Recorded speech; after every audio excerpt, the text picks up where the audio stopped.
Hi, I'm James Lamont, Fellow at the Vadine Center for Rural Economic Development at the University of Minnesota Crookston. Today, I'm going to give you a brief update on the current status of the Ukraine grain export deal that was struck about a year ago between Russia, Ukraine, and multilateral nation states. The existing deal is set to expire. In fact, Russia has signaled that it has opposition to extending the deal. This is due to a variety of factors. In the conflict, there's a belief that if they can cut off a variety of economic sectors, then the Ukrainians would have a difficult time funding operations and keeping the economy moving.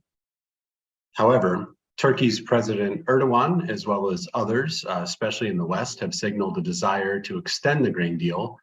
This way, Ukraine has an economic engine, but also the world is fed. Russian and Turkish foreign ministers have discussed this deal at length, and other folks are getting involved from the United Nations, as well as other states such as the United States. Concerns are arising over blocking the deal, which would naturally create a sticking point for shipping grain, and then we would have challenges with global grain prices, as well as places, especially in Africa and Asia and other parts of the world that have struggled historically with getting well-priced grain. The UN has become involved. They're heavily pressuring the Russians to move forward on some type of deal. Beyond this, however, there is some concern from other wheat importing countries. Pressure is mounting, especially on the Russians from foreign ministries, primarily in Africa and other places that have significant imports, to go ahead and extend the deal. So diplomatically speaking, there's tons of pressure on the Russian government to extend the existing arrangement. President Zelensky in Ukraine has emphasized the need for security cooperation if the deal is extended, especially in the Black Sea, where you have Russian naval assets, but at the same time, Ukrainian as well as Russian cargo ships moving their products through to Turkey for processing. There are some issues, however, beyond just the Russian potential for a blockade. 5 nations in the European Union, most notably Poland and Romania, have signaled their opposition not to a deal, but to the existing arrangement. This is due to the fact that there's a number of overflows in existing grain storages, primarily in Eastern and Southeastern Europe.